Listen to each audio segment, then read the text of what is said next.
ನಮಸ್ಕಾರ. ನನ್ನ ಹೆಸರು ಗೋಪಾಲಕೃಷ್ಣ ಅಂತ. ನಾನೊಬ್ಬ ಟ್ರಾನ್ಸ್ಲೇಟ್ರು. ಕೆಲ ದಿನಗಳಿಂದ ನಾನು ಈ PSI ಭಾಷಾಂತರ ಪತ್ರಿಕೆಗೆ ಸಂಬಂಧಿಸಿದಂತೆ ಭಾಷಾಂತರ ಕ್ಲಾಸ್ಗಳನ್ನು ಮಾಡ್ತಾಯಿದ್ದೀನಿ.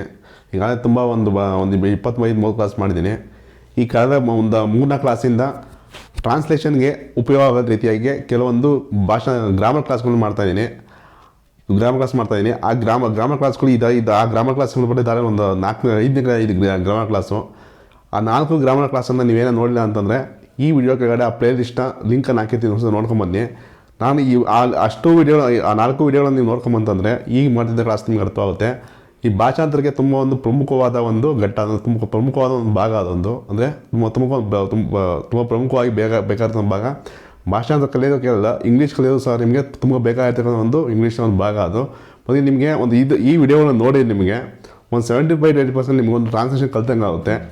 ಇವತ್ತು ಅದು ಮುಂದುವರೆದ ಭಾಗವನ್ನು ಮಾಡ್ತಾಯಿದ್ದೀನಿ. ಯಾವ ಕ್ಲಾಸ್ ಮಾಡ್ತಿದ್ದೀನಪ್ಪ ಅಂದರೆ ಆಕ್ಟಿವ್ ವಾಯ್ಸ್ ಪ್ಯಾಸಿವ್ ವಾಯ್ಸ್ ಸಂಬಂಧಪಟ್ಟಂಗೆ ಇಂಗ್ಲೀಷಿನ ಕನ್ನಡಕ್ಕೆ ಆಕ್ಟಿವ್ ವಾಯ್ಸ್ ಪ್ಯಾಸಿವ್ ಕ್ಲಾಸ್ಗಳನ್ನು ಮಾಡ್ತಾಯಿದ್ದೆ.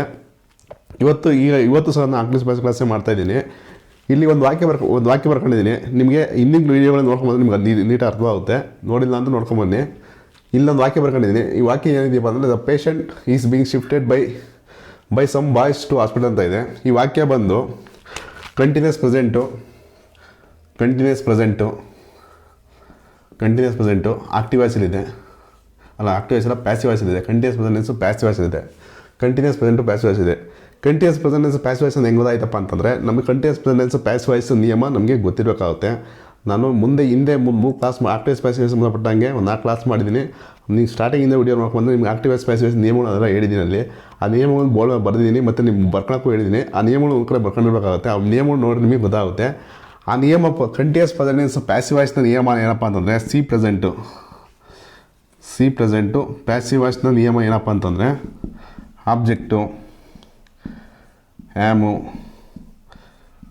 ಈಸು, are plus being V3 by plus s ಅಂತ ಆಗುತ್ತೆ. Object, am, is, are, being V3 by plus s ಅಂತ ಆಗುತ್ತೆ. ಈ ನಿಯಮದ ಅನುಸಾರ ಈ ವಾಕ್ಯ ಇದೆಯಾ ಅಂತ ನೋಡೋದಾದರೆ ಪೇಷಂಟ್ ಅನ್ನೋದು ಆಬ್ಜೆಕ್ಟು. ಇಲ್ಲಿ ಪೇಷಂಟ್ ಅನ್ನೋ ಸಬ್ಜೆಕ್ಟು ಈ ಸಬ್ಜೆಕ್ಟನ್ನು ರೆಪ್ರೆಸೆಂಟ್ ಮಾಡೋದ್ರಿಂದ ಈ ಶೀಟ್ ಬಂದು ಬರುತ್ತಲ್ವ ಅನ್ನೋ ಪ್ರೊನೌನ್ ಇದೆಯಲ್ವ, ಈ ಅನ್ನು ರೆಪ್ರೆಸೆಂಟ್ ಮಾಡೋದ್ರಿಂದ ಈಸನ್ನು ತೊಗೊಂಡಿದ್ದೀವಿ. ಒಂದು ಸೆಕೆಂಡು.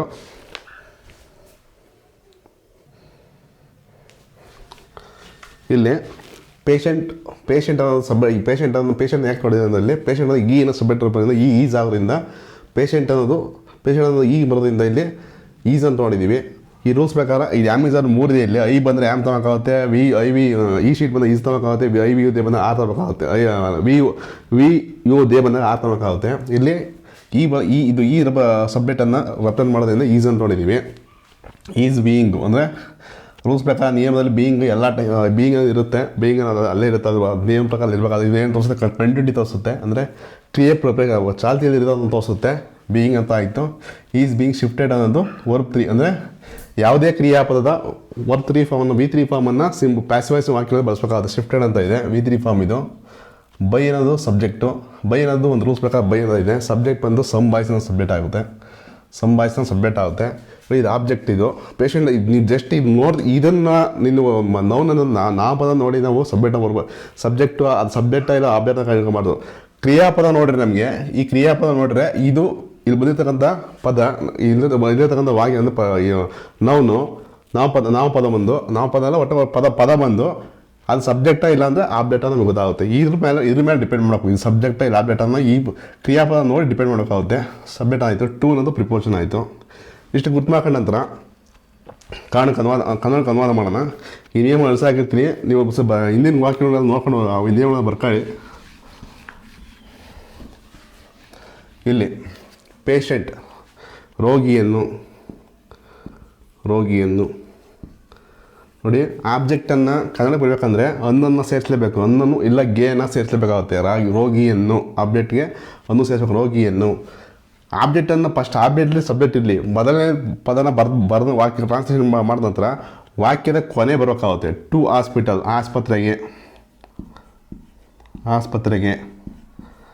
ಆಸ್ಪತ್ರೆಗೆ ಕೆಲ ಹುಡುಗರಿಂದ ಕೆಲ ಹುಡುಗರಿಂದ ಕೆಲ ಹುಡುಗರಿಂದ ಕೆಲ ಹುಡುಗರಿಂದ ಕೆಲ ಹುಡುಗರಿಂದ ಶಿಫ್ಟ್ ಅಂದರೆ ಸಾಗಿಸು ಅಂತ ಅರ್ಥ ಆಗುತ್ತೆ. ಹುಡುಗರಿಂದ ಸಾಗಿಸಲಾಗುತ್ತಿದೆ ಅಂದರೆ ಇದು ಕಂಟಿನ್ಯೂಟಿ ತೋರಿಸುತ್ತೆ. ಸಾಗಿಸಲಾಗುತ್ತಿದೆ ಸುಮ್ಮನೆ ಸಾಗಿಸು ಅಂತ ಮೀನಿಂಗ್ ಗೊತ್ತಾಗ್ತಿದ್ದಂಗೆ ನಾವು ಸಾಗಿಸು ಅಂತ ಬರಿಬಾರ್ದು. ಅದು ಕಂಟಿನ್ಯೂಸ್ ಇದೆಯಾ, ಪರ್ಫೆಕ್ಟ್ ಇದೆಯಾ, ಸಿಂಪಲ್ ಇದೆಯಾ. ಸಿಂಪಲ್ ಪ್ರೆಸೆಂಟ್ ಆದರೆ ಸಾಗಿಸಲಾಗುತ್ತೆ ಅಂತ ಆಗುತ್ತೆ. ಕಂಟಿನ್ಯೂಟಿ ಇದ್ದರೆ ಸಾಗಿಸಲಾಗುತ್ತಿದೆ ಅಂತ ಆಗುತ್ತೆ. ಪರ್ಫೆಕ್ಟ್ ಇದ್ದರೆ ಸಾಗಿಸಲಾಗಿದೆ ಅಂತ ಇರುತ್ತೆ. ಸಿಂಪಲ್ ಪಾಸ್ಟ್ ಸಾಗಿಸಲಾಗಿತ್ತು ಅಂತ ಇರುತ್ತೆ. ಈಗ ಇದು ಕಂಟಿನ್ಯೂಸ್ ಇರೋದ್ರಿಂದ ಇದು ಕ್ರಿಯಾಪದ ನಾವು ಸಾಗಿಸಲಾಗುತ್ತಿದೆ ಅಂತಲೇ ಬರೀಬೇಕು. ಸಾಗಿಸಲಾಗುತ್ತಿದೆ ನೋಡಿ. ಇಲ್ಲಿ ವಿ3 ಫಾರ್ಮ್ ಬಳಸಿದ್ವಿ ಅಂದರೆ ಶಿಫ್ಟು ಬೇಸ್ ಫಾರ್ಮ್ ಆಗುತ್ತೆ. ಶಿಫ್ಟೆಡ್ V2 ಫಾರ್ಮ್ ಆಗುತ್ತೆ. ವಿ3 ಫಾರ್ಮ್ ಒಂದು ಶಿಫ್ಟೆಡ್ ಆಗುತ್ತೆ. ವಿ4 ಬಂದು ಶಿಫ್ಟಿಂಗ್ ಅಂತ. ಸಾಗಿಸಲಾಗುತ್ತೆ ಶಿಫ್ಟಿಂಗ್ ಅಂದರೆ ವಿ4 ಫಾರ್ಮ್ ಆಗುತ್ತೆ. ಸಾಗಿಸಲಾಗುತ್ತಿದೆ ಅಂತ ಈ ರೀತಿ ಆಗುತ್ತೆ. ಇದೇ ವಾಕ್ಯನ ಪ್ಯಾಸಿವೈಸ್ ಮಾಡಿದ್ರೆ ಏನಾಗುತ್ತೆ, ಇದೇ ವಾಕ್ಯನ ಆಕ್ಟಿವೈಸ್ ಮಾಡಿದ್ರೆ ಏನಾಗುತ್ತಪ್ಪ ಅಂತಂದರೆ, ಇದು ಪ್ಯಾಸಿವೈಸ್, ಇದು ಕಂಟಿನ್ಯೂಸ್ ಪ್ರೆಸೆಂಟು ಆಕ್ಟಿವೈಸ್ ಮಾಡಿದ್ರೆ ಏನಾಗುತ್ತಪ್ಪ ಅಂತಂದರೆ, ಕಂಟಿನ್ಯೂಸ್ ಪ್ರೆಸೆಂಟು ಆಕ್ಟಿವೈಸ್ ಮಾಡಿದ್ರೆ ಏನಾಗುತ್ತಪ್ಪ ಅಂತಂದರೆ ಸಂಬಾಯ್ಸ್.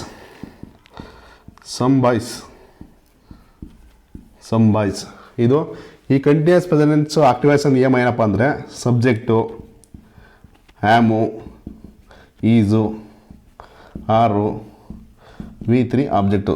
ಸಬ್ಜೆಕ್ಟು ಹ್ಯಾಮು, ಈಸಾರು, ವಿ3 ಆಬ್ಜೆಕ್ಟ್ ಅಂತ ಆಗುತ್ತೆ. ಸಬ್ಜೆಕ್ಟ್ ಬಂದು ಸಂಬಾಯ್ಸ್ ಅನ್ನೋ ಸಬ್ಜೆಕ್ಟ್ ಆಯ್ತು. ಈಗ ಇಲ್ಲಿ ಸಂಬಾಯ್ಸ್ ಅನ್ನೋದು ನೋಡಿ. ಈಗ ಇದಕ್ಕೆ ಪೇಷೆಂಟ್ ಬಂದಿದ್ರೆ ಈಸ್ ತೊಗೊಂಡಿದ್ವು. ಸಂಬಾಯ್ಸ್ ಅಂದರೆ ಬಹುವಚನ ಆಗುತ್ತೆ. ಬಹುವಚನ ಅಂದರೆ ದೇ ಅನ್ನೋದು ರೆಪ್ರೆಸೆಂಟ್ ಮಾಡುತ್ತೆ. ದೇ ಏನು ತಗೊಂತೀವಿ, ಆರ್ ತಗೊಂತೀವಿ. ಆರಲ್ಲಿ ಸಂಬಾಯ್ಸ್ ಆರ್ ಅಂದರೆ ನಾವು ಈ ಸಬ್ಜೆಕ್ಟ್ ಸಪರೇಟ್ ತಗೋಬೇಕಂದ್ರೆ ಫಸ್ಟ್ ಮೊದಲನೇ ವಾಕ್ಯ ಆಕ್ಟಿವೈಸ್ ಇಲ್ಲ ಪ್ಯಾಸಿವೈಸ್ ಇರಲಿ. ಅಕಸ್ಮಾತ್ ಏನು ಸಂಬಾಯ್ಸ್ ಅನ್ನೋದು ಇಲ್ಲಿ ಆಬ್ಜೆಕ್ಟ್ ಏನೋ ಬಂದಿದೆ, ನಾವು ಏನಾಗುತ್ತೆ ಅಂದರೆ ಸಂಬಾಯ್ಸ್ ಆರ್ ಅಂತ ಆಗೋದು. ಇದು ಈಗ ನೋಡಿ, ಈಗ ಒಟ್ಟಿನಲ್ಲಿ ಈ ಪದ ಮೊದಲನೇ ಪ್ರಾರಂಭದ ಪದವನ್ನು ನೋಡಿಕೊಂಡು ಇದ್ರ ಮೇಲೆ ಡಿಪೆಂಡ್ ಮಾಡಿ ನಾವು ಇವನ್ನ ಸಪೋರ್ಟಿಂಗ್ ನಾವು ತಗೋಬೇಕಾಗುತ್ತೆ. ಈ some boys are, shifting, some boys are shifting, patient, some boys are shifting, patient. ನೋಡಿ, ಸಬ್ಜೆಕ್ಟ್ ಆಯಿತು, ಆರ್ ಆಯಿತು, ಶಿಫ್ಟಿಂಗ್ ಆಯಿತು. ಈ ನಿಯಮ ಪ್ರಕಾರ ಬರಬೇಕು. ಇದನ್ನ ಪ್ಯಾಸಿವೈಸಿಂದ ಆಕ್ಟಿವೇಷನ್ ಮಾಡ್ತಾ ಇದ್ದೀವಿ. ಸಬ್ಜೆಕ್ಟ್ ಬರೆದಿದ್ದೀವಿ, ಆರ್ ಬರೆದಿದ್ದೀವಿ, ಸಂಬಾಯ್ಸ್ ನೋಡಿ. ಈಗ ಇದನ್ನು ಇಲ್ಲಿ ಬಂದಿದ್ದೀವಿ. ಸ್ಟಾರ್ಟಿಂಗ್ ಸಬ್ಜೆಕ್ಟ್ ಆಯಿತು. ಈ ಸಬ್ಜೆಕ್ಟ್ ಅದು ಹೆಂಗಿದೆ ಹಂಗೆ ಬರೆದಿದ್ದೀವಿ, ಬಟ್ ಪ್ಲೇಸಸ್ ಚೇಂಜ್ ಆಗಿದೆ ಅಷ್ಟೇ.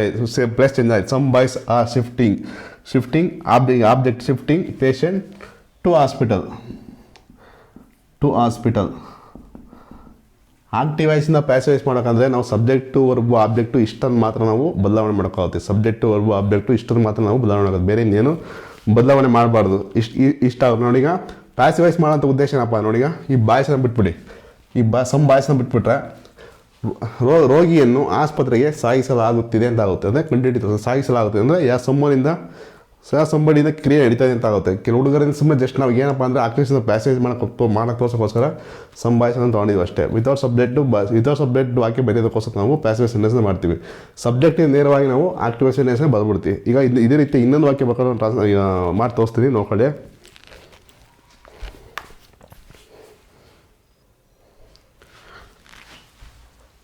ಆ್ಯನ್ಯುವಲ್ ಎಕ್ಸಾಮ್ ಇಲ್ಲಿ ಪೋಸ್ಟ್ಪೋನ್ ಬೈ ಎಕ್ಸಾಮ್ ಬೋರ್ಡ್ ಅಂತ ಇದೆ. ಒಂದೇ ವಾಕ್ಯ ತುಂಬ ಲೆಂತಿ ಆದ ದೃಷ್ಟಿಯಿಂದ ನೋಡಬೇಡಿ, ನಿಮ್ಮ ಕಲಿಯೋ ದೃಷ್ಟಿಯಿಂದ ನೋಡಿ. ಲೆಂತಿ ಆದರೂ ಪರವಾಗಿ ನಿಮಗೆಲ್ಲ ಸುಮಾರು ವಿಷಯಗಳು ಸಿಗ್ತದೆ. ಹೇಳ್ಬೇಕಂತಂದರೆ ಒಂದೇ ವಾಕ್ಯ ಆದರೂ ನಿಮಗೆ ಒಂದು ಬೇಸ್ ಅಷ್ಟು, ಇದು ಒಂದು ಬೇಸ್ ಅಷ್ಟು. ಈ ಬೇಸ್ ಇಟ್ಕೊಂಡು ನೀವು ಏನು ಬೇಕಾದ್ರೂ ಮುಂದೆ ವಾಕ್ಯಗಳನ್ನು ಮಾಡ್ಕೊಂಡು ಹೋಗ್ಬೋದು. ಇದು ಹೆಚ್ಚು ಸೆಂಟೆನ್ಸ್ ಮಾಡ್ತಾನೆ ಅಂತ ತಿಳ್ಕೊಂಬೇಡಿ, ಯಾಕೆಂದರೆ ಎಲ್ಲನೂ ಹೇಳ್ಬೇಕಂದ್ರೆ ಟೈಮ್ ಹಿಡಿದೇ ಹಿಡಿಯುತ್ತೆ. ಈ annual exam will be postpone by exam board ಅಂತ ಇದೆ. ಈ ವಾಕ್ಯ ಬಂದು ಸಿಂಪಲ್ ಫ್ಯೂಚರ್ ಟೆನ್ಸು ಆಕ್ಟಿವೇಷನ್ ಇದೆ. ಸಿಂಪಲ್ ಫ್ಯೂಚರ್ ಟೆನ್ಸು ಆಕ್ಟಿವೇಷನ್ ಇದೆ. ಸಿಂಪಲ್ ಫ್ಯೂಚರ್ ಟೆನ್ಸು ಆಕ್ಟಿವೇಷನ್ ಇದೆ. ಸಿಂಪಲ್ ಫ್ಯೂಚರ್ ಟೆನ್ಸು ಪ್ಯಾಸಿವೈಸ್ ಇದೆ. ಸಿಂಪಲ್ ಫ್ಯೂಚರ್ ಟೆನ್ಸು ಪ್ಯಾಸಿವೈಸ್ ನಿಯಮ ಏನಪ್ಪ ಅಂತಂದರೆ, ಸಿಂಪಲ್ ಫ್ಯೂಚರು ಪ್ಯಾಸಿವೈಸ್ನ ನಿಯಮ ಏನಪ್ಪ ಅಂತಂದರೆ object will plus be V3 by plus s ಅಂತ ಆಗುತ್ತೆ. Object will plus be V3 by plus s ಅಂತ ಆಗುತ್ತೆ. ಈ ನಿಯಮ ನೋಡೋಣ. ಈಗ ಆಬ್ಜೆಕ್ಟ್ ಬಂದು ಆ್ಯನ್ಯುವಲ್ ಎಕ್ಸಾಮ್ ಅನ್ನೋದು ಆಬ್ಜೆಕ್ಟ್ ಆಗುತ್ತೆ. ವಿಲ್ ಬಿ ಅನ್ನೋದು ಸಪೋರ್ಟಿಂಗ್ ವರ್ಬು ಇಲ್ಲಿದೆ. ವಿಲ್ ಬಿ ಅನ್ನೋ ಸಪೋರ್ಟಿಂಗ್ ವರ್ಬು. V3 ಪೋಸ್ಟ್ಪೋನ್ ಅಂತ ಆಗುತ್ತೆ. ಅಂದರೆ ಯಾವುದೇ ಪ್ಯಾಸಿವ್ ಸೆಂಟೆನ್ಸ್ ಇರಲಿ, ಪಾಸ್ಟ್ ಟೆನ್ಸ್ ಇರಲಿ, ಫ್ಯೂಚರ್ ಟೆನ್ಸ್ ಇರಲಿ, ಪ್ರೆಸೆಂಟ್ ಟೆನ್ಸ್ ಇರಲಿ, ಯಾವುದೇ ಟೆನ್ಸ್ನ ಪ್ಯಾಸಿವ್ ಸೆಂಟೆನ್ಸ್ಗಳೆಲ್ಲ ಇ ಡಿ ಫಾರ್ಮ್ ಇರ್ತದೆ ಅದು ವಿ ತ್ರೀ ಫಾರ್ಮನ್ನೇ ಬಳಸ್ತೀವಿ. ಇದು ವಿ3 ಫಾರ್ಮ್ ಇದೆ. ಪೋಸ್ಟ್ಪೋನ್ ಅನ್ನೋದು ವಿ1, ಪೋಸ್ಟ್ಪೋನ್ ಅನ್ನೋದು ವಿ2, ಪೋಸ್ಟ್ಪೋನ್ ಅನ್ನೋದು ವಿ3, ಪೋಸ್ಟ್ಪೋನಿಂಗ್ ಅನ್ನೋದು ವಿ4 ಆಗುತ್ತೆ. ಇದು ಬೈ ಅನ್ನೋ ರೂಲ್ಸ್ ಪ್ರಕಾರ ಬೈ ಇದೆ. ಇದು ಸಬ್ಜೆಕ್ಟ್, ಎಕ್ಸಾಂಪಲ್ ಸಬ್ಜೆಕ್ಟ್ ಆಗುತ್ತೆ. ಈ ವಾಕ್ಯನ ನಾವು ಕನ್ನಡ ಬರೋದು ಏನಂತಂದರೆ ವಾರ್ಷಿಕ ಪರೀಕ್ಷೆಯನ್ನು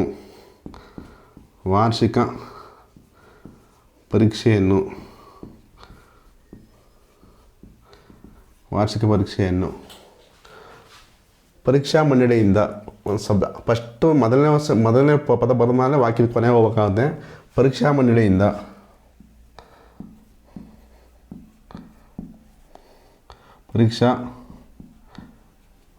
ಮಂಡಳಿಯಿಂದ ಪೋಸ್ಟ್ಪೋನ್ ಅಂದರೆ ಮುಂದೂಡುವಂತೆ ಆಗುತ್ತೆ.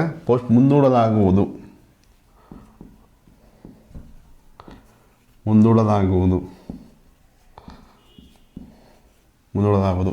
ವಾರ್ಷಿಕ ಪರೀಕ್ಷೆಯನ್ನು ಪರೀಕ್ಷಾ ಮಂಡಳಿಯಿಂದ ಮುಂದೂಡಲಾಗುವುದು. ನೋಡಿ, ಇಷ್ಟು ಕೆಲವು ಟೈಮ್ ಪರೀಕ್ಷಾ ಮಂಡಳಿ ಸಬ್ಜೆಕ್ಟ್ ಇರೋದಿಲ್ಲ. ವಾರ್ಷಿಕ ಪರೀಕ್ಷೆಯಿಂದ ಮುಂದೂಡಲಾಗುವುದು ಇಷ್ಟೇ ಇರುತ್ತೆ. ಪರೀಕ್ಷೆಯಿಂದ ಮುಂದೂಡಲಾಗುವುದು ಇಷ್ಟೇ ಇರುತ್ತೆ. ಆದರೆ ಈ ರೀತಿ ವಾಕ್ಯಗಳು ಬಂದಾಗ ನೀವು ಪ್ಯಾಸಿವೈಸಲ್ಲಿ ಮಾಡೋಕ್ಕಾಗುತ್ತೆ. ಪ್ಯಾಸಿವೈಸ್ ಸೆಂಟೆನ್ಸ್ ರಚನೆ ರೂಲ್ಸು ನಿಮಗೆ ನಿಯಮ ಗೊತ್ತಿರೋಕ್ಕಾಗುತ್ತೆ. ಅಂದರೆ ಅವು ಆಲ್ಮೋಸ್ಟ್ ಆಲ್ ವಿತೌಟ್ ಸಬ್ಜೆಕ್ಟೇ ಬರ್ತವೆ. ಸಬ್ಜೆಕ್ಟ್ ಬಂದರೆ ನೇರವಾಗಿ ಆಕ್ಟಿವೈಸ್ ಸೆಂಟೆನ್ಸ್ ಮಾಡ್ತೀವಿ. ಹೆಂಗೆ ಅಂದರೆ ಎಕ್ಸಾಂಪಲ್, ಈಗ ಸಿಂಪಲ್ ಫ್ಯೂಚರ್ ಟೆನ್ಸ್ ಆಕ್ಟಿವೈಸ್ ನಿಯಮ ಏನಾಗುತ್ತಪ್ಪ ಅಂದರೆ ಸಿಂಪಲ್ ಫ್ಯೂಚರ್ ಟೆನ್ಸ್ ಪ್ಯಾಸಿವೈಸ್ ಇದೆ. ಆಕ್ಟಿವೈಸ್ ನಿಯಮ ಏನಾಗುತ್ತಪ್ಪ ಅಂತಂದರೆ subject will V one object, subject will V one object. Subject ಬಂದು ಸೇಮ್ ಸಬ್ಜೆಕ್ಟ್ ಅದೇ ಇರುತ್ತೆ. ಎಕ್ಸಾಮ್ ಬೋರ್ಡ್ ಅಂದರೆ subject. Exam board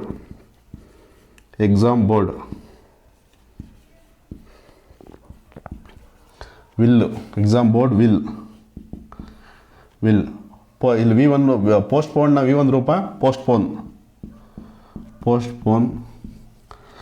exam board will postpone annual exam ಅಂತ ಆಗುತ್ತೆ. ಈ ರೀತಿ ಆಗುತ್ತೆ. ಇದು ಕಾಣದ ಬದನೆ ಪರೀಕ್ಷಾ ಮಂಡಳಿಯು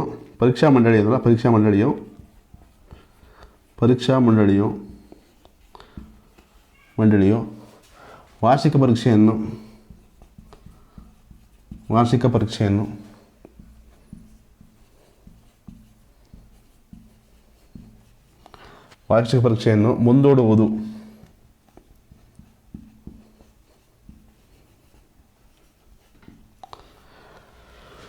ಪರೀಕ್ಷಾ ಮಂಡಳಿಯು ವಾರ್ಷಿಕ ಪರೀಕ್ಷೆಯನ್ನು ಮುಂದೂಡುವುದು ಈ ರೀತಿ ಆಗುತ್ತೆ. ಪರೀಕ್ಷಾ ಮಂಡಳಿಯು ವಾರ್ಷಿಕ ಪರೀಕ್ಷೆಯನ್ನು ಮುಂದೂಡುವುದು ಈ ರೀತಿ ಆಗುತ್ತೆ. ಈಗ ಇನ್ನೊಂದು ವಾಕ್ಯ ಬರ್ಕೊಂಡು ಆಕ್ಟಿವೇಷನ್ ಪ್ಯಾಸೇಜ್ ಮಾಡಿ ಅಂತ ತೋರಿಸ್ತೀನಿ. ಇದು ನೋಡ್ಕೊಂಡು ಬರ್ಕೊಳ್ಳಿ. ಅದು ನಿಯಮ ರೂಲ್ಸ್ ಅಬ್ಸರ್ವ್ ಮಾಡ್ಕೊಳ್ಳಿ.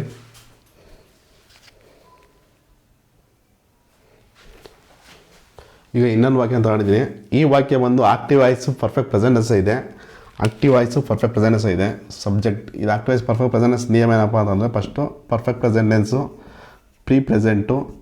ಆಕ್ಟಿವ್ ವಾಯ್ಸ್ನ ನಿಯಮ ಏನಾಗುತ್ತಪ್ಪ ಅಂದರೆ ಸಬ್ಜೆಕ್ಟು ಹ್ಯಾವು ಹ್ಯಾಸು ವಿ3 ಆಬ್ಜೆಕ್ಟು. ಸಬ್ಜೆಕ್ಟ್ ಹ್ಯಾವ್ ಹ್ಯಾಸ್ ವಿ3 ಆಬ್ಜೆಕ್ಟು. ಸಬ್ಜೆಕ್ಟ್ ನೋಡಿ ಪೀಪಲ್ ಸಬ್ಜೆಕ್ಟ್ ಆಗುತ್ತೆ. ಇದು ಪೀಪಲ್ ದೇ ಬರೋದಿದೆ ಯಾವ ತೊಗೊಂಡಿದೆ ಸಪೋರ್ಟಿಂಗ್ ವರ್ಬು. ಆನರ್ಡ್ ಅಂದ್ರೆ ವಿ3 ಫಾರ್ಮು. ಆನರ್ಡ್ ವಿ3 ಫಾರ್ಮ್ ಇದು. ವರ್ಬನ್ನು ಯಾವುದೇ ಕಾರಣಕ್ಕೂ ವರ್ಬನ್ನೇ ನಾವು ಟೆನ್ಸ್ ಅಂತ ತಿಳ್ಕೊಂಡು ಮಾಡೋದು. ಆ ವರ್ಬನ್ನು ಕ್ರಿಯಾಪದ ರೂಪ ವಿ1 ವಿ2 ರೂಪ ಇದೆಯಲ್ಲ, ಆ ಕ್ರಿಯಾಪದ ರೂಪ ಎಲ್ಲಿ ಬಳಸ್ಬೇಕು ತಿಳ್ಕೊ ಅಷ್ಟೇ. ನಾವು ಎಲ್ಲಿ ಬಳಸ್ಬೇಕು ಅಂತ ತಿಳ್ಕೊ ಅಷ್ಟೇ. ಯಾವುದೇ ಕಾರಣಕ್ಕೂ ಅದನ್ನ ಅವನ್ನೇ ನಾವು ಪ್ರೆಸೆಂಟೆನ್ಸು ಪಾಸ್ಟ್ ಪ್ರೆಸೆನ್ಸನ್ನು ತಿಳ್ಕೊಂಬಾರ್ದು. ಇದು ತುಂಬ ಜನ ಅದನ್ನು ಹಂಗೆ ತಿಳ್ಕೊಂಡಿರ್ತಾರೆ. ಯಾವುದೇ ಕಾರಣಕ್ಕೂ ಅದನ್ನು ತಿಳ್ಕೊಂಬಾರ್ದು. Chief minister object. ಪೀಪಲ್ ಜನರು ಮುಖ್ಯಮಂತ್ರಿಯನ್ನು ಚೀಫ್ ಮಿನಿಸ್ಟರ್ ಮಂತ್ರಿಯನ್ನು ಆನರ್ಡದ ಗೌರವಿಸಿದ್ದಾರೆ. ಪರ್ಫೆಕ್ಟ್ ಗೌರವಿಸಿದ್ದಾರೆ. ಇದನ್ನು ಪ್ಯಾಸಿವೈಸಿ ಮಾಡಿದರೆ ಫಸ್ಟ್ ಪರ್ಫೆಕ್ಟ್ ಪ್ರೆಸೆಂಟೆನ್ಸ್ ಪ್ಯಾಸಿವೈಸ್ ನೀವು ಬರ್ಕೊಂತೀನಿ ನೋಡಿ. Object have has plus been plus by plus S ಆಯ್ತಲ್ವಾ. ಈ ಆಬ್ಜೆಕ್ಟ್ ಬಂದು ಚೀಫ್ ಮಿನಿಸ್ಟರ್ ಹಂಗೆ ಬರ್ಕೊಳ್ಳಿ. ಚೀಫ್ ಮಿನಿಸ್ಟರ್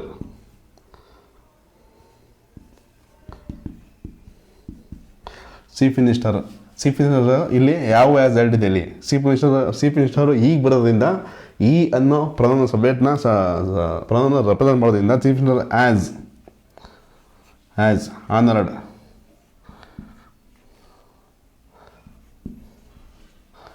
ಹ್ಯಾಸ್ ಆನರ್ಡ್ ಅಲ್ಲ, ಆ್ಯಸ್ ಆನರ್ಡ್ ಅಲ್ಲ, people as chief minister has been honoured, sorry has been honoured, passive voice sentence ಇದು. Has been honoured, has been honoured, honoured by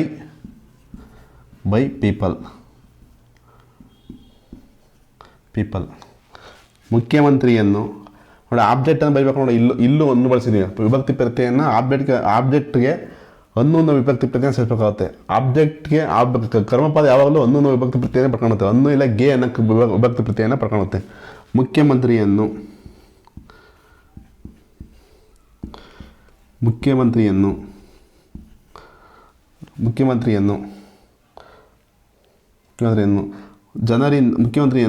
ಜನರಿಂದ ಗೌರವಿಸಲಾಗಿದೆ. Perfect ನೋಡಿ, ಇಲ್ಲೂ ಗೌರವಿಸಿದ್ದಾರೆ ಅಂತ ಇದೆ ನೋಡಿ, ಇಲ್ಲೂ ಅಷ್ಟೇ ಪರ್ಫೆಕ್ಟೇ ಫಾಲ್ ಮಾಡೋದು. ಗೌರವಿಸಲಾಗಿದೆ ಇಷ್ಟೇ ಬರಿಬೋದು. ಬೈ ಪೀಪಲ್ ಬಿಟ್ಬಿಟ್ಟು chief minister has been honoured ಅಂದರೆ ಗೌರವಿಸಲಾಗಿದೆ. ಅಂದರೆ ಯಾವುದೋ ಒಂದು ಫಂಕ್ಷನ್ ಏನೋ ಇರ್ಬೋದು, ಇಲ್ಲ ಏನೋ ಆನರ್ ಮಾಡ್ತಾರಲ್ಲ ಅಂದರೆ ಗೌರವ ಸೂಚಕವಾಗಿ ಏನು ಸಮಾರಂಭ ಮಾಡೋದು, ಅದಕ್ಕೆ ಆನರ್ಡ್ ಅಂತ ಹೇಳ್ತಾರೆ. ಮುಖ್ಯಮಂತ್ರಿಯನ್ನು ಜನರಿಂದ ಗೌರವಿಸಲಾಗಿದೆ, ಈ ರೀತಿಯಾಗಿ ಮಾಡೋಕ್ಕಾಗುತ್ತೆ. ಇನ್ನೊಂದು ಆಕ್ಟಿವ್ ಸ್ಪೇಸ್ ಸೆಂಟೆನ್ಸ್ ಮಾಡ್ತೀನಿ. ಇದ್ದವೆಲ್ಲ ಜಸ್ಟ್ ಅದೇನು ಇದ್ದವೆಲ್ಲ ಬಾಕಿ ಸೆಂಟೆನ್ಸ್ ಬರ್ತಾವಲ್ಲ, ಜಸ್ಟ್ ನಾನು ಅದು ಯಾವ ಟೆನ್ಸ್ ಅಂದರೆ ಯಾವ ವಾಯ್ಸಲ್ಲಿ ಇದೆಯೋ ಅಷ್ಟು ಜಸ್ಟ್ ಟ್ರಾನ್ಸ್ಲೇಟ್ ಮಾಡ್ತಾ ಹೋಗ್ತೀನಿ. ಇನ್ನೊಂದು ವಾಕ್ಯನ ನಾನು ಆಕ್ಟಿವ್ ವಾಯ್ಸಿಂದ ಪ್ಯಾಸೇಜ್ ಮಾಡ್ತೀನಿ ನೋಡಿ.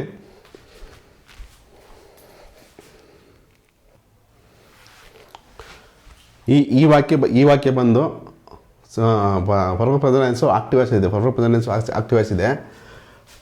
ಪಿ ಪ್ರೆಸೆಂಟು ಆಕ್ಟಿವ್ ವಾಯ್ಸಲ್ಲಿದೆ. ಪಿ ಪ್ರೆಸೆಂಟ್ ಆಕ್ಟಿವ್ ವಾಯ್ಸ್ನ ನಿಯಮ ಏನಪ್ಪ ಅಂದರೆ subject will plus have V3 object. ಈ ರೂಲ್ಸ್ ಪ್ರಕಾರ ಇದೆಯಾ ನೋಡೋದಂದರೆ ಸಬ್ಜೆಕ್ಟು ಸಬ್ಜೆಕ್ಟ್ ಆಗುತ್ತೆ.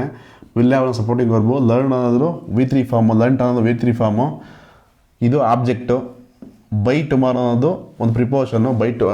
ಟುಮಾರೋ ನಾಳೆ ಅಂತ ಆಗುತ್ತೆ ನೋಡಿ. ಈಗ ಉದಾಹರಣೆ ಇನ್ನೊಂದು, ಈ ಬೈ ಬತ್ತಿದಂಗೆ ನಾವು ಪ್ಯಾಸಿವ್ ವಾಯ್ಸ್ ತಿಳ್ಕೊಂಬಾರ್ದು. ನಾವು ಯಾವಾಗಲೂ ಆಕ್ಟಿವ್ ವಾಯ್ಸ್ ಪ್ಯಾಸಿವ್ ವಾಯ್ಸನ್ನು ನಾವು ವರ್ಬನ್ನು ನೋಡೇ ಕಂಡಿಬೇಕಾಗುತ್ತೆ. ವರ್ಬನ್ನು ನೋಡೇ ನಾವು ಅದು ಆಕ್ಟಿವ್ ವಾಯ್ಸ ಪ್ಯಾಸಿವ್ ವಾಯ್ಸ್ ಅಲ್ಲ ಅನ್ನೋದು ತಿಳ್ಕೊಬೋದು. ಯಾವುದೇ ಕಾರಣ ಬೈ ನೋಡಿದ್ದು ಪ್ಯಾಸಿವ್ ವಾಯ್ಸ್ ಅನ್ನೋದನ್ನ ತಿಳ್ಕೊಂಬಾರ್ದು. ಅದಕ್ಕೋಸ್ಕರ ಈ ವಾಕ್ಯ ಬರೆದಿದ್ದೀನಿ.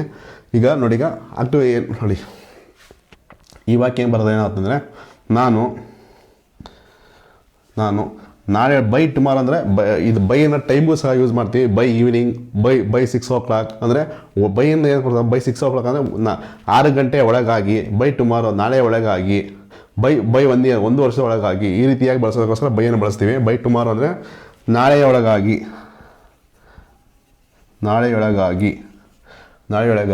ಇಂಗ್ಲೀಷನ್ನು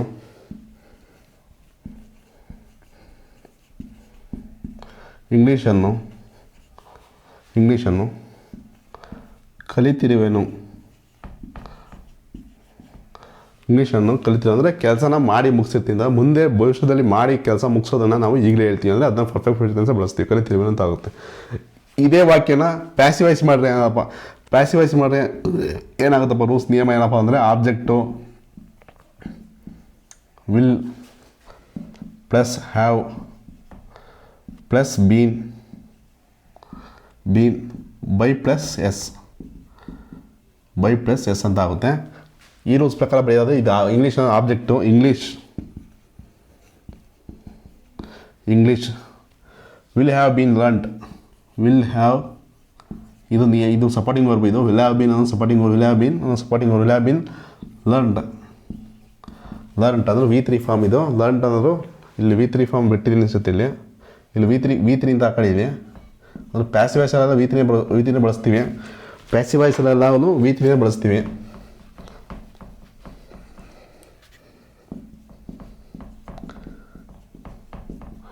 by plus s. Will have been learned by me. I ಇದ್ದಿದ್ದು ಇಲ್ಲಿ ಬಂದಾಗ ಪ್ಯಾಸಿವ್ ವಾಯ್ಸ್, ಇಲ್ಲಿ ಬೈ ಪಕ್ಕ ಬಂದಾಗ ಮೀ ಆಗುತ್ತೆ. ಸರ್ವನಾಮ ಬಂದರೆ ಐ, ಈ, ಶಿ, ಇಟ್ ಈ ಥರ ಬಂದರೆ ಮಾತ್ರ ಐ ಇದ್ರೆ ವಿ ಆಗುತ್ತೆ, ವಿ ಇದ್ರೆ ಅಜ್ ಆಗುತ್ತೆ, ಈ ಇದ್ರೆ ಶಿ ಇಮ್ ಆಗುತ್ತೆ, ಶಿ ಇದ್ರೆ ಅರ್ ಆಗುತ್ತೆ. By me by tomorrow bye tomorrow ಇದು ಇಂಗ್ಲೀಷ್. ಈ ಕನ್ನಡ ಬರೋದು ಏನಪ್ಪ ಅಂತ, ಇದು ಕನ್ನಡ ಬರೋದು ಏನತ್ತೆ ಅಂತಂದರೆ, ನಾನು ಇಂಗ್ಲೀಷನ್ನು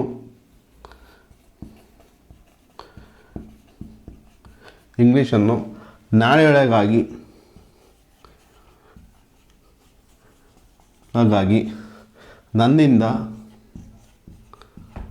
ನನ್ನಿಂದ ಕಲಿತಿರಲಾಗುವುದು.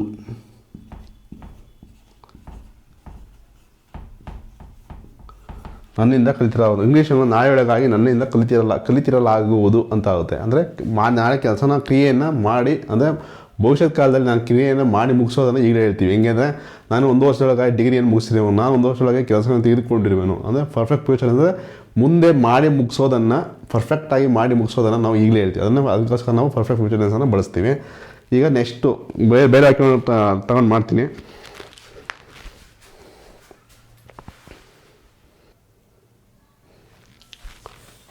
ಇವತ್ತಿಗೆ ಇಷ್ಟು ಸಾಕೀಗ. ನಾಳೆಯಿಂದ ಏನು ಮಾಡ್ತೀವಿ ಅಂದರೆ, ಜಸ್ಟ್ ನಾಳೆಯಿಂದ ಆಕ್ಟಿವ್ ಸ್ಪೇಸಸ್ ಸೆಂಟೆನ್ಸ್ಗಳನ್ನ ತಗೊಂಡು ಜಸ್ಟ್ ಯಾವ ವಾಯ್ಸಲ್ಲಿದೆ ಅದೇ ವಾಯ್ಸಲ್ಲಿ ಎಲ್ಲ ಟ್ರಾನ್ಸ್ಲೇಟ್ ಮಾಡ್ತೀನಿ. ಜಸ್ಟ್ ಟ್ರಾನ್ಸ್ಲೇಟ್ ಮಾಡ್ತಾ ಹೋಗ್ತೀನಿ. ಆಕ್ಟಿವ್ ಸ್ಪೇಸಸ್ ಚೇಂಜ್ ಮಾಡ್ಕೋಲ್ಲ. ಇನ್ನೊಂದು ಕ್ಲಾಸು ಆಕ್ಟಿವ್ ಸ್ಪೇಸಸ್ ಮಾಡ್ತೀನಿ. ನೆಕ್ಸ್ಟ್ ಇನ್ನೊಂದು ಕ್ಲಾಸ್ ಬೇರೆ ಕ್ಲಾಸ್ಗಳು ತಗೊಂಡು ನಾನು ಬೇರೆ ಸ್ವಲ್ಪ ಗ್ರಾಮರ್ ಟೀಚ್ ಮಾಡ್ತಾ ಹೋಗ್ತೀನಿ. ಆದಷ್ಟು ವೀಡಿಯೋಗಳನ್ನ ಪೂರ್ತಿ ನೋಡಿ, ಕಮೆಂಟ್ ಬಂದು ಆದಷ್ಟು ಪೂರ್ತಿ ವೀಡಿಯೋ ನೋಡಿದವರು ಕಮೆಂಟ್ ಮಾಡಿ ತಿಳಿಸಿ. ಸಬ್ಸ್ಕ್ರೈಬ್ ಆಗಿದ್ದವರು ಮತ್ತು ನಿಮಗೆ ಭಾಳ ಅನುಕೂಲ ಆಗುತ್ತೆ. ಅಂದರೆ ತುಂಬ ಈಸಿಯಾಗಿ ಹೇಳ್ಕೊಡ್ತಾರೆ, ತುಂಬ ಈಸಿಯಾಗೇ ಇದೆ. ನಿಮಗೆ ಭಾಳ ಅನುಕೂಲ ಆಗುತ್ತೆ. ಎಲ್ಲ ಒಂದು ಡಿಟೇಲ್ ಒಂದು ವೀಡಿಯೋ ಒಂದು ಕಡೆಯಿಂದ ನೋಡಿ, ನಿಮಗೆ ಅನುಕೂಲ ಆಗುತ್ತೆ. ತುಂಬ ಸರಳ ಅನ್ಸುತ್ತೆ. ಬರೀ ನೀವು ಟ್ರಾನ್ಸ್ಲೇಷನ್ ಉದ್ದೇಶ ಮಾತ್ರ ನೋಡಬೇಡಿ, ಇಂಗ್ಲೀಷ್ ಕಲಿಯೋ ಉದ್ದೇಶದಿಂದ ಸಹ ನೀವು ನೋಡಿದ್ರೆ ನಿಮಗೆ ಭಾಳ ಹೆಲ್ಪ್ ಆಗುತ್ತೆ. Thank you.